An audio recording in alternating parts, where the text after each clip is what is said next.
President Aquino directs his cabinet to accelerate implementation of rehabilitation projects in all Yolanda-affected areas. In a cabinet meeting, the president was briefed on the substantial completion of rehabilitation work. The details from Rocky Ignacio. More than a year after the onslaught of Super Typhoon Yolanda, one of the strongest storms in the history, Malacanang presented concrete results of rehabilitation efforts to more than 100 towns in the provinces of Leyte, Samar, Cebu, Iloilo, Eastern Samar, including Tacloban City. In a special cabinet meeting, President Aquino directed the cabinet to accelerate the implementation of the 176 billion pesos worth of reconstruction projects covering infrastructure, housing, livelihood, and social services.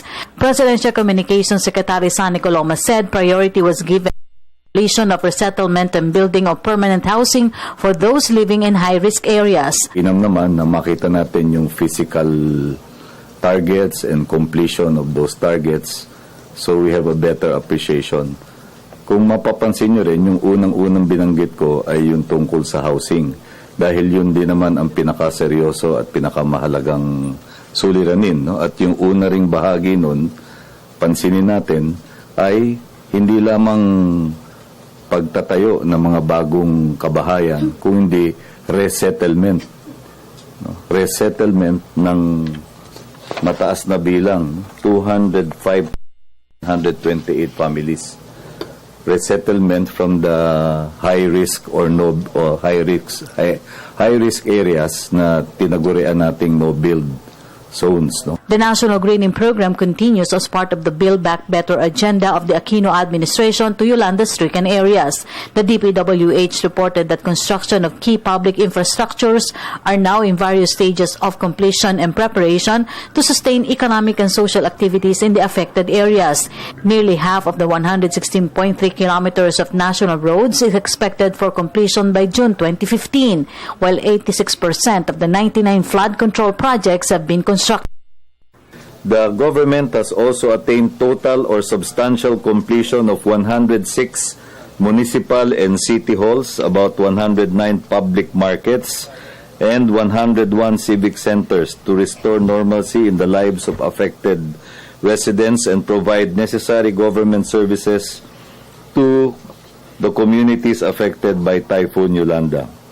Aside from infrastructure, housing, and livelihood programs, the DSWD will continue giving relief assistance to severely affected sectors covering more than 77,000 families.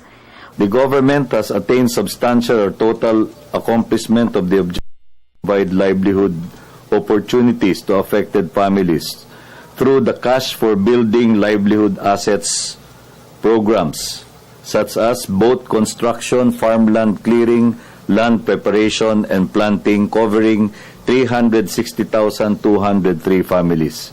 For 2015, the government will continue to provide these types of assistance to 211,879 more families. The government is also continuing to provide livelihood assistance grants for sustainable livelihood projects to 131,283 families, successfully assisting about 2,559 families last year.